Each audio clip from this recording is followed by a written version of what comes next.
എല്ലാവർക്കും നമസ്കാരം. സഹാരി റൈസ് പ്ലസിൻ്റെ മറ്റൊരു ഇക്കണോമിക്സ് ക്ലാസ്സിലേക്ക് സ്വാഗതം. അപ്പോൾ നമ്മൾ തിയറീസ് ഓഫ് ഇൻട്രസ്റ്റ് ആണെന്ന് പഠിക്കാൻ പോകുന്നത്. അപ്പോൾ നമ്മൾ തിയറീസ് ഓഫ് വേജസ് ഒക്കെ പഠിച്ചു കഴിഞ്ഞു. അടുത്ത തിയറീസ് ഓഫ് ഇൻട്രസ്റ്റ് ഡിറ്റർമിനേഷനുമായി ബന്ധപ്പെട്ട ഇമ്പോർട്ടൻ്റ് തിയറീസ് ആണ് പഠിക്കേണ്ടത്. അപ്പോൾ നമുക്ക് നോക്കിയാലോ. അപ്പോൾ അതിലാദ്യം നമ്മൾ നോക്കുന്നത് ക്ലാസിക്കൽ തിയറി ഓഫ് ഇൻട്രസ്റ്റ്. അപ്പോൾ അതിനകത്ത് ക്ലാസിക്കൽ തിയറി ഓഫ് ഇൻട്രസ്റ്റ് പഠിക്കാനുണ്ട്, ലോണബിൾ ഫണ്ട് തിയറി ഉണ്ട്, liquidity preference theory of interest ഉണ്ട്, അതുപോലെ മോഡേൺ തിയറി ഓഫ് ഇൻട്രസ്റ്റ് ഉണ്ട്. അപ്പോൾ ഈ 4 തിയറീസാണ് നമുക്ക് പഠിക്കേണ്ടത്. അപ്പോൾ ഇതിൽ നിന്ന് ഏതെങ്കിലും ഒരെണ്ണം ചോദിക്കാൻ സാധ്യതയുണ്ട്. ഓക്കെ, അപ്പോൾ ക്ലാസിക്കൽ തിയറീസ് ഓഫ് ഇൻട്രസ്റ്റ് അല്ലെങ്കിൽ ക്ലാസിക്കൽ തിയറി ഓഫ് ഇൻട്രസ്റ്റ് നമുക്ക് നോക്കാം എന്താണെന്ന്. അപ്പോൾ എന്താണ് ക്ലാസിക്കൽ ഇക്കോണമിസ്റ്റുകളുടെ വ്യൂ? ഇൻട്രസ്റ്റ് ഡിറ്റർമിനേഷനെ കുറിച്ച് ക്ലാസിക്കൽ ഇക്കോണമിസ്റ്റുകളുടെ വ്യൂ എന്നാണ് നമ്മൾ ഡിസ്കസ് ചെയ്യാൻ പോകുന്നത്. Well, classical theory of interest has been developed and refined by the economists like Marshall, Pigou, Walras and Knight. അപ്പോൾ ഇത് ഡെവലപ്പ് ചെയ്തത്, അതുപോലെ പിന്നെ എന്താണത് റിഫൈൻ ചെയ്തത്, പരിഷ്കരിച്ചതൊക്കെ ആരൊക്കെയാണ്? അപ്പോൾ ഈ പേരുകൾ ഓർത്തിരിക്കുക. ഇവർ 4 പേരും എന്തുമായി ബന്ധപ്പെട്ടവരാണ്? ക്ലാസിക്കൽ തിയറീസുമായി ബന്ധപ്പെട്ടവരാണ്. കാലാകാലങ്ങളിൽ classical theories, classical concepts of ഇൻട്രസ്റ്റിനെ റിഫൈൻ ചെയ്തവരാണ് ഇവരെന്ന് പറയുന്നത്. അപ്പോൾ അത് ആരിലാണ് തുടങ്ങുന്നത്? മാർഷൽ അല്ലേ, പിഗു, വാൾറസ് ആൻഡ് നൈറ്റ്. ഇവരാണ് എന്തുമായി ബന്ധപ്പെട്ടത്? ക്ലാസിക്കൽ തിയറീസ് ഓഫ് ഇൻട്രസ്റ്റുമായി ബന്ധപ്പെട്ട ഇക്കോണമിസ്റ്റുകൾ എന്ന് പറയുന്നത്. നോട്ട് ചെയ്ത് വെച്ചേക്കണം. This theory is also known as the demand and supply theory of interest. അടുത്ത പോയിന്റ് ആണ്. Classical theory of interest is also known as demand and supply theory of interest അല്ലേ, demand and supply theory of interest. പിന്നെ എന്തെന്നറിയപ്പെടുന്നു? Or savings investment theory of interest, അല്ലെങ്കിൽ എന്താണ് savings and investment theory of interest എന്നറിയപ്പെടും. Or real theory of interest എന്നും അറിയപ്പെടും. അപ്പോൾ ഈ തിയറി പല പേരുകൾ, ക്ലാസിക്കൽ തിയറി ഓഫ് ഇൻട്രസ്റ്റ് പല പേരുകളിൽ അറിയപ്പെടുന്നു. എന്തൊക്കെയാണ്ട്? This theory is also known as demand and supply theory of interest, അല്ലെങ്കിൽ എന്താണ് or savings and investment theory of interest, or real theory of interest അല്ലെങ്കിൽ റിയൽ തിയറി ഓഫ് ഇൻട്രസ്റ്റ്. കാരണം real ഫാക്ടേഴ്സിനെ പരിഗണിക്കുന്നത് കൊണ്ട് റിയൽ തിയറി ഓഫ് ഇൻട്രസ്റ്റ് എന്നും അറിയപ്പെടും. അപ്പോൾ ഇതിൻ്റെ മറ്റു പേരുകളാണ് demand and supply theory of interest, savings and investment theory of interest, real theory of interest എന്ന പേരുകളിലൊക്കെ എന്തറിയപ്പെടുന്നുണ്ട്? ക്ലാസിക്കൽ തിയറി ഓഫ് ഇൻട്രസ്റ്റ് അറിയപ്പെടുന്നുണ്ട്. റിയൽ തിയറി എന്ന് പറയാൻ കാരണം ഇവിടെ മോണിറ്ററി ഫാക്ടേഴ്സിനല്ല ഈ ക്ലാസിക്കൽ ഇക്കോണമിസ്റ്റുകൾ ഇമ്പോർട്ടൻസ് കൊടുക്കുന്നത്, റിയൽ ഫാക്ടേഴ്സിനാണ് ഇമ്പോർട്ടൻസ് കൊടുക്കുന്നത്. അതുകൊണ്ടാണ് റിയൽ തിയറി ഓഫ് ഇൻട്രസ്റ്റ്. നല്ലൊരു പോയിന്റാണ്, നമുക്ക് വരുന്നുണ്ട്, അപ്പോൾ കൂടുതൽ മനസ്സിലാക്കാം. ഇനി എൻ്റെ അസംഷൻസ് നോക്ക്. ഫുൾ എംപ്ലോയ്മെന്റ് എന്താണ്? ഒന്നാമത്തെ അസംഷൻ ഫുൾ എംപ്ലോയ്മെന്റ് ആണ്. അതായത് ഇക്കോണമിയിൽ full employment, the economy operates at or near full employment. അപ്പോൾ ഇതിന്റെ പെർഫോമൻസ് പറയുന്നത് എന്താണ്? The economy operates at or near full employment. Okay, അപ്പോൾ അടുത്ത അസംഷൻ നോക്കാം. Perfect competition. എന്താ? Both capital and goods markets are perfectly competitive. അതായത് capital മാർക്കറ്റും ഗുഡ്സ് മാർക്കറ്റും എന്താണ്? Both capital and goods market are perfectly competitive എന്ന് അസ്യൂം ചെയ്തിരിക്കുന്നു. പെർഫെക്റ്റ് കോമ്പറ്റീഷൻ ക്യാപിറ്റൽ മാർക്കറ്റിലും അതുപോലെ ഗുഡ്സ് മാർക്കറ്റിലും എന്ത് നിലനിൽക്കുന്നു? പെർഫെക്റ്റ് കോമ്പറ്റീഷൻ നിലനിൽക്കുന്നു. Flexible prices and wages. പിന്നെന്താണ്? വേജസും പ്രൈസസും എന്താണ്? ഫ്ലെക്സിബിൾ ആണ്. അല്ലെങ്കിൽ ക്ലാസിക്കൽസിന്റെ വ്യൂ നിങ്ങൾ നേരത്തെ പഠിച്ചിട്ടുണ്ടാകും. ക്ലാസിക്കൽ വേഴ്സസ് കെയ്നീഷ്യൻസ് പഠിക്കുമ്പോൾ അതിനകത്ത് ക്ലാസിക്കൽസ് അസ്യൂം ചെയ്യുന്നതാണ് ഫ്ലെക്സിബിൾ പ്രൈസ് ആൻഡ് വേജസ് ആണ്. അതാണ് ഇവിടെയും അസ്യൂം ചെയ്യുന്നത്, ഫ്ലെക്സിബിൾ പ്രൈസ് ആൻഡ് വേജസ്. അതായത് ensure automatic adjustment towards equilibrium. അതായത് പ്രൈസും വേജസും ഫ്ലെക്സിബിൾ ആയതുകൊണ്ട് ഇക്വിലിബ്രിയത്തിലേക്ക് എന്താണ്? ഒരു ഓട്ടോമാറ്റിക് അഡ്ജസ്റ്റ്മെന്റ് ഉണ്ടാകുന്നു. അടുത്ത റാഷണൽ ഇക്കണോമിക് ഏജൻസ് അല്ലെ, റാഷണൽ ഇക്കണോമിക് ഏജൻസ്. അതായത് ഈ തിയറീസ് ഓഫ് ഇൻട്രസ്റ്റ് ഡിറ്റർമിനേഷൻ അല്ലെങ്കിൽ ഇൻട്രസ്റ്റ് ഡിറ്റർമിനേഷനിൽ ഓപ്പറേറ്റ് ചെയ്യുന്ന ഇക്കണോമിക് ഏജൻസ് റാഷണൽ ആയിരിക്കും, അവർ യുക്തി ഉള്ളവരായിരിക്കും. അതായത് individuals aim to maximise utility and profits. Individuals എന്ന് പറയുമ്പോൾ വ്യക്തികൾ അല്ലെ, വ്യക്തികൾ അതായത് ഹൗസ് ഹോൾഡ്സും വരും, ഫേംസും വരും കേട്ടോ. ഹൗസ് ഹോൾഡ്സും ഫേംസ്, അതായത് individuals aim to maximise utility. അതായത് ഹൗസ് ഹോൾഡ്സ് എപ്പോഴും അവരുടെ യൂട്ടിലിറ്റി മാക്സിമൈസ് ചെയ്യാൻ ശ്രമിക്കുന്നു, അതുപോലെ ഫേംസ് എപ്പോഴും അവരുടെ പ്രോഫിറ്റ് മാക്സിമൈസ് ചെയ്യാനായിട്ട് ശ്രമിക്കുന്നു. അതുപോലെ മറ്റൊരു പ്രധാനപ്പെട്ട അസംഷനാണ് ന്യൂട്രാലിറ്റി ഓഫ് മണി ന്യൂട്രാലിറ്റി. ഇതും നിങ്ങൾ ആൾറെഡി മനസ്സിലാക്കിയിട്ടുണ്ടാകും. ന്യൂട്രാലിറ്റി ഓഫ് മണി ക്ലാസിക്കൽസിന്റെ മറ്റൊരു കോൺസെപ്റ്റ് ആണ് മണി ന്യൂട്രാലിറ്റി. എന്താണ്? Money affects only nominal variables not real ones. Money affects only nominal variables. എന്തുകൊണ്ടാണ് ന്യൂട്രാലിറ്റി ഓഫ് മണി എന്ന് പറയുന്നത്? Money affects only nominal variables. Nominal വേരിയബിൾസിനെ മാത്രമേ മണി അഫക്റ്റ് ചെയ്യുന്നുള്ളൂ, നോട്ട് റിയൽ ഓൺസ്. അതായത് റിയൽ വേരിയബിൾസിനെ അഫക്റ്റ് ചെയ്യുന്നില്ല. അതാണ് ന്യൂട്രാലിറ്റി ഓഫ് മണി എന്ന് പറയുന്നത്. അടുത്ത savings and interest. Savings are interest elastic. വളരെ പ്രധാനപ്പെട്ട ഒരു അസംഷൻ ആണ്. സേവിങ്സ് എന്തായിരിക്കും? ഇൻട്രസ്റ്റ് ഇലാസ്റ്റിക് ആണ്. അതായത് ഇൻട്രസ്റ്റിനനുസരിച്ച് സേവിങ്സിൽ വ്യത്യാസം ഉണ്ടാകുന്നു എന്നർത്ഥം. Higher interest rate encourages more savings. അതായത് ഇൻട്രസ്റ്റ് റേറ്റ് ഹയർ ആണെങ്കിൽ അവിടെ സേവിങ്സ് കൂടുതലാണ്. ഇൻട്രസ്റ്റ് ഇലാസ്റ്റിക് എന്ന് പറയുന്നത് ഇൻട്രസ്റ്റ് കുറവാണെങ്കിൽ, റേറ്റ് ഓഫ് ഇൻട്രസ്റ്റ് കുറവാണെങ്കിൽ സേവിങ്സും എന്തായിരിക്കും? കുറവായിരിക്കും. ഹയർ ഇൻട്രസ്റ്റ് റേറ്റ് ആണെങ്കിൽ മോർ സേവിങ്സ്. ഇനി മറ്റൊരു പ്രധാനപ്പെട്ട അസംഷനാണ് investment depends on marginal productivity of capital. Investment എന്ന് പറയുന്നത്, കാരണം ഇവിടെ സേവിങ്സിനും ഇൻവെസ്റ്റ്മെന്റ് ഇൻട്രസ്റ്റ് റേറ്റ് ഡിറ്റർമിനേഷന് രണ്ട് പ്രധാനപ്പെട്ട കമ്പോണൻസ് ആണ് സേവിങ്സും investment. Classical theories of interest അനുസരിച്ച് സേവിങ്സും ഇൻവെസ്റ്റ്മെന്റും രണ്ട് ഇമ്പോർട്ടന്റ് എസെൻഷ്യൽ പാർട്സ് ആണ്.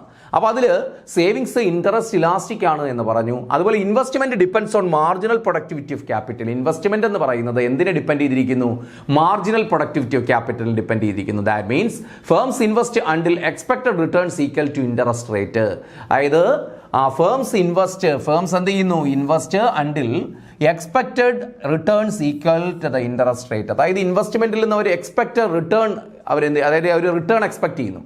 അപ്പോൾ ആ എക്സ്പെക്ടഡ് റിട്ടേണും ഇൻട്രസ്റ്റ് റേറ്റും ഈക്വൽ ആകുന്ന പൊസിഷനിലായിരിക്കും എന്ത് ചെയ്യുന്നത്? ഫേംസ് ആ ഒരു പൊസിഷൻ വരെയായിരിക്കും ഫേംസ് ഇൻവെസ്റ്റ് ചെയ്യുന്നത്. കാരണം ഈ ഇൻവെസ്റ്റ്മെന്റ് അല്ലെങ്കിൽ ക്യാപിറ്റൽ നമ്മൾ അധികമായിട്ട് യൂസ് ചെയ്യും. ഇപ്പോൾ ലേബേഴ്സിന്റെ കേസ് പറഞ്ഞതുപോലെ, നമ്മൾ നേരത്തെ വേജ് റേറ്റ് ഡിറ്റർമിൻ ചെയ്തപ്പോൾ വേജസിന്റെ കേസ് പറഞ്ഞതുപോലെ, അല്ലെങ്കിൽ ലേബേഴ്സിന്റെ കേസ് പറഞ്ഞതുപോലെ, ഇവിടെ ക്യാപിറ്റൽ ഇങ്ങനെ കണ്ടിന്യൂസ് ആയിട്ട് ഇൻവെസ്റ്റ് ചെയ്തുകൊണ്ടിരുന്നാൽ എന്ത് ചെയ്യും? അതിൻ്റെ പ്രൊഡക്ടിവിറ്റി കുറഞ്ഞു വരും. Law of diminishing returns operate. ഇപ്പോൾ ലേബേഴ്സ് മാത്രമായിട്ട് ഇപ്പോൾ ഫിക്സഡ് പ്രൊപ്പോർഷനിൽ നിൽക്കുന്ന ഒരു ഫിക്സഡ് ഇൻപുട്ട് പ്രൊപ്പോർഷനിൽ ഏതെങ്കിലും ഒരു വേരിയബിൾ മാത്രം കണ്ടിന്യൂസ് ആയിട്ട് ഓപ്പറേറ്റ് ചെയ്താൽ അതിൻ്റെ മാർജിനൽ പ്രൊഡക്ടിവിറ്റി എന്ത് ചെയ്യും? കുറയും. Because of the law of diminishing marginal productivity, അല്ലേ? അപ്പോൾ അതുകൊണ്ട് തന്നെയാണ് ഇവിടെയും അവർ പറയുന്നത് എന്ത് ചെയ്യുന്നു? ലോ ഓഫ് ഡിമിനിഷിംഗ് അല്ലെങ്കിൽ ഇത് ഇൻവെസ്റ്റ്മെന്റ് എപ്പോഴും മാർജിനൽ പ്രൊഡക്ടിവിറ്റി ഓഫ് ക്യാപിറ്റലിനെ ഡിപ്പെൻഡ് ചെയ്തിരിക്കുന്നു. ഈ മാർജിനൽ പ്രൊഡക്ടിവിറ്റി എന്താണ്? അത് ക്യാപിറ്റൽ ആണെങ്കിലും ലേബർ ആണെങ്കിലും കണ്ടിന്യൂസ് ആയിട്ട് യൂസ് ചെയ്താൽ അത് കുറഞ്ഞു വരും. അതുകൊണ്ടാണ് അവർ പറയുന്നത് ഫേംസ് ഇനി എവിടം വരെ ഇൻവെസ്റ്റ് ചെയ്യാം? Until expected returns equal interest rate. കാരണം ഇൻവെസ്റ്റ്മെന്റിന് എന്താവശ്യമുണ്ട്? പിന്നെ ഇൻവെസ്റ്റ്മെന്റിന് അവർ ഫണ്ട് ബോറോ ചെയ്യണം. അപ്പോൾ അവിടെ ഒരു ഇൻട്രസ്റ്റ് ഉണ്ട്. അപ്പോൾ ആ കോസ്റ്റ് ആണ് എന്തെന്ന് പറയുന്നത്? ഇൻവെസ്റ്റ്മെന്റ് കോസ്റ്റ് ആണ് എന്ന് പറയുന്ന ഇൻട്രസ്റ്റ് റേറ്റ് എന്ന് പറയുന്നത്. ആ ഇൻട്രസ്റ്റ് റേറ്റും ആ എക്സ്പെക്ടഡ് റിട്ടേൺ, ആ ഇൻവെസ്റ്റ്മെന്റിൽ അവർ എക്സ്പെക്ട് ചെയ്യുന്ന റിട്ടേണും ഈക്വൽ ആകുന്ന ലെവൽ വരെ ആയിരിക്കും അവരെന്ത് ചെയ്യുന്നത്? ഇൻവെസ്റ്റ്മെന്റ് നടത്തുന്നത്. ഓക്കെ, ഇതാണ് ഇതിന്റെ അസംഷൻസ് എന്ന് പറയുന്നത്. അപ്പോൾ എന്തൊക്കെയാണ് ഒന്നുകൂടി നോക്കാം നമുക്ക്. ഫുൾ എംപ്ലോയ്മെന്റ്, അതുപോലെ പെർഫെക്റ്റ് കോമ്പറ്റീഷൻ നിലനിൽക്കുന്നു. ക്യാപിറ്റൽ മാർക്കറ്റിലും ഗുഡ്സ് മാർക്കറ്റിലും പെർഫെക്റ്റ് കോമ്പറ്റീഷൻ ആണുള്ളത്. അതുപോലെ പ്രൈസസും വേജസും ഫ്ലെക്സിബിൾ ആയിരിക്കും. അതുകൊണ്ട് തന്നെ ഓട്ടോമാറ്റിക് ഇക്വിലിബ്രിയമാണ് അവിടെ ഉണ്ടാകുന്നത്. റാഷണൽ ഇക്കണോമിക് ഏജൻസ് ആണ്. അതായത് ഇൻഡിവിജ്വൽസ് അല്ലെങ്കിൽ ഹൗസ് ഹോൾഡ്സ് എന്ത് ചെയ്യുന്നു എന്നാണ് പറയുന്നത്? Aim to maximise utility and firms aim to maximise profit. Neutrality of money neutrality മറ്റൊരു അസംഷൻ ആണ്. Money affects only nominal variables, അല്ലേ? ന്യൂട്രാലിറ്റി ഓഫ് മണി എന്ന് പറയുന്ന മണി എന്തിനാണ് അഫക്ട് ചെയ്യുന്നത്? നോമിനൽ വേരിയബിൾസിനെ മാത്രമേ അഫക്ട് ചെയ്യുന്നുള്ളൂ, നോട്ട് റിയൽ ഓൺസ്. അതുപോലെ സേവിങ്സ് എന്ന് പറയുന്നത് ഇൻട്രസ്റ്റ് ഇലാസ്റ്റിക് ആണ്. ഇൻവെസ്റ്റ്മെന്റ് എന്തിനെ ഡിപ്പെൻഡ് ചെയ്തിരിക്കുന്നു? മാർജിനൽ പ്രൊഡക്ടിവിറ്റി ഓഫ് ക്യാപിറ്റലിനെ ഡിപ്പെൻഡ് ചെയ്തിരിക്കുന്നു. അതുകൊണ്ട് തന്നെയാണ് ഫേംസ് ഏത് ലെവൽ വരെ ആയിരിക്കും ഇൻവെസ്റ്റ് ചെയ്യുക? എക്സ്പെക്ടഡ് റിട്ടേൺസും ഇൻട്രസ്റ്റ് റേറ്റും ഈക്വൽ ആകുന്ന പോയിന്റ് വരെ ആയിരിക്കും ഫേംസ് ഇൻവെസ്റ്റ്മെന്റ് നടത്തുക. ഓക്കെ ആണല്ലോ? ഇതാണ് ഇതിന്റെ important assumptions. Classical theories of ഇൻട്രസ്റ്റിന്റെ ബേസിക് അസംഷൻസ് എന്ന് പറയുന്നത്. ഇതിന്റെ ഈ അസംഷനിൽ നിന്നുകൊണ്ടാണ് ക്ലാസിക്കൽ ഇക്കോണമിസ്റ്റുകൾ എന്ത് ബിൽഡ് ചെയ്തിരിക്കുന്നത്? ആ തിയറി ഓഫ് ഇൻട്രസ്റ്റ് ബിൽഡ് ചെയ്തിരിക്കുന്നത്. നോക്കാം. ഇനി നോക്ക്. According to classical theory of interest, the rate of interest is determined by the demand and supply of capital. അപ്പോൾ ക്ലാസിക്കൽ തിയറി ഓഫ് ഇൻട്രസ്റ്റ് അനുസരിച്ച് റേറ്റ് ഓഫ് ഇൻട്രസ്റ്റ്, ഇതാണ് ഇതിന്റെ ഏറ്റവും പ്രധാനപ്പെട്ട പോയിന്റ്. ആ ക്ലാസിക്കൽ തിയറി ഓഫ് ഇൻട്രസ്റ്റ് അനുസരിച്ച് rate of interest is determined by the demand and supply of capital. അപ്പോൾ classical theory of interest അനുസരിച്ച് റേറ്റ് ഓഫ് ഇൻട്രസ്റ്റ് ഡിറ്റർമിൻ ചെയ്യപ്പെട്ടിരിക്കുന്ന ആരൊക്കെ ചേർന്നാണ്ട്? Demand and supply of capital, അല്ലേ? ക്യാപിറ്റലിന്റെ ഡിമാൻഡും സപ്ലൈയും ചേർന്നാണ് എന്ത് ഡിറ്റർമിൻ ചെയ്തിരിക്കുന്നത്? ഈ റേറ്റ് ഓഫ് ഇൻട്രസ്റ്റ് ഡിറ്റർമിൻ ചെയ്തിരിക്കുന്ന according to classical theory of interest. ഇപ്പോൾ demand and supply of savings എന്ന് പറഞ്ഞാലും ശരിയാണ് കേട്ടോ. Demand and supply of savings എന്ന് പറഞ്ഞാലും ഇതാണ്. കാരണം ഇൻവെസ്റ്റ്മെന്റിന് എന്ത് ആവശ്യമുണ്ട്? സേവിങ്സ് ആവശ്യമുണ്ട്. അപ്പോൾ demand and supply of savings എന്ന് പറഞ്ഞാലും ശരിയാണ്. അപ്പോൾ ഏറ്റവും പ്രോപ്പറായിട്ട് നമുക്ക് പറയാൻ പറ്റും ക്ലാസിക്കൽ തിയറി ഓഫ് ഇൻട്രസ്റ്റ് അനുസരിച്ച് റേറ്റ് ഓഫ് ഇൻട്രസ്റ്റ് ഡിറ്റർമിൻ ചെയ്യുന്നത് ആരൊക്കെ ചേർന്നാണ്? Demand and supply of capital. മറക്കരുത്. The rate of interest is determined at the point where demand for capital is equal to supply of capital. അപ്പോൾ rate of interest ഏത് പോയിന്റിലാണ് determine ചെയ്യപ്പെടുന്നത് എന്നാണ് അവർ പറയുന്നത്. ഏത് പോയിന്റിലാണ് ഡിറ്റർമിൻ ചെയ്യുന്നത്? The rate of interest is determined at the point where demand for capital is equal to supply of capital. അതായത് equilibrium rate of interest എന്ന് പറയുന്നത് എവിടെയായിരിക്കും? ഡിമാൻഡ് ഫോർ ക്യാപിറ്റലും സപ്ലൈ ഓഫ് ക്യാപിറ്റലും ഈക്വൽ ആകുന്ന പോയിന്റിലായിരിക്കും റേറ്റ് ഓഫ് ഇൻട്രസ്റ്റ് അല്ലെങ്കിൽ equilibrium rate of interest determine ചെയ്യപ്പെടുക. The demand for capital arises from investment. Demand for capital എവിടെ നിന്നാണ് വരുന്നത്? ഇൻവെസ്റ്റ്മെന്റിൽ നിന്നാണ്. കാരണം ക്യാപിറ്റൽ ഡിമാൻഡ് ചെയ്യുന്നു. ഫേംസ് ക്യാപിറ്റൽ ഡിമാൻഡ് ചെയ്യുന്നത് എന്തിനു വേണ്ടിയാണ്? ഫോർ ദ ഇൻവെസ്റ്റ്മെന്റ് പർപ്പസ്, അല്ലെ? ഇൻവെസ്റ്റ്മെന്റിന് വേണ്ടിയാണ്. അപ്പോൾ അതുകൊണ്ട് നമുക്ക് പറയാൻ പറ്റും demand for capital arises from investment and supply of capital comes from savings. ഓർത്തിരിക്കുക. അപ്പോൾ എന്താണ്? Demand for capital arises from investment. കാരണം ക്യാപിറ്റൽ ഡിമാൻഡ് ചെയ്യപ്പെടുന്നത് എന്തിനു വേണ്ടിയാണ്? Four the investment purpose. ഇനി സപ്ലൈ ഓഫ് ക്യാപിറ്റൽ, ക്യാപിറ്റലിന് സപ്ലൈ ഉണ്ടാകണം. കാരണം ക്യാപിറ്റൽ ഡിമാൻഡ് ചെയ്യുന്ന സമയത്ത് നമ്മുടെ ഇക്കോണമിയിൽ എന്തുണ്ടാകണം? ക്യാപിറ്റലിന്റെ സപ്ലൈ ഉണ്ടാകണം, അല്ലേ? അതിനുവേണ്ട പിന്നെ റിസോഴ്സ് ഉണ്ടാകണം. അപ്പോൾ അത് എവിടെ നിന്നാണ് വരുന്നത്? From the savings. ആളുകളുടെ സേവിങ്സിൽ നിന്നാണ് എന്ത് വരുന്നത്? സപ്ലൈ ഓഫ് ക്യാപിറ്റൽ വരുന്നത്. അപ്പോൾ ഓർക്കുക, demand for capital arises from investment and supply of capital comes from savings. Okay ആണല്ലോ? Hence, the rate of interest is determined by the savings and investment. അതുകൊണ്ട് നമുക്ക് പറയാൻ പറ്റും rate of interest is determined by savings and investment എന്ന് പറയാൻ പറ്റും. അതുകൊണ്ടാണ് നമ്മൾ തുടക്കത്തിൽ നമ്മൾ പറഞ്ഞത് എന്ത്? Classical theory of interest is also called savings and investment theory of interest എന്ന് പറഞ്ഞ് ഓർക്കുന്നുണ്ടോ? അല്ലെങ്കിൽ demand and supply theory of interest എന്ന് പറയുന്ന ഓർക്കുന്നുണ്ടോ? അപ്പോൾ അതുകൊണ്ടാണ് ഇതിന് എന്തെന്ന് പറയുന്നത്? സേവിങ്സ് ആൻഡ് ഇൻവെസ്റ്റ്മെന്റ് തിയറി എന്നും അറിയപ്പെടുന്നത്. കാരണം എന്താണ്? Demand for capital arises from investment and supply of capital comes from savings. That is why classical theory of interest is also called savings and investment theory of interest എന്നറിയപ്പെടുന്നുണ്ട്. അല്ലെങ്കിൽ നമുക്ക് പറയാൻ പറ്റും rate of interest determine ചെയ്യുന്ന സേവിങ്സും ഇൻവെസ്റ്റ്മെന്റും ചേർന്നാണെന്ന് പറയാൻ കഴിയും. Clear അല്ലേ? Okay.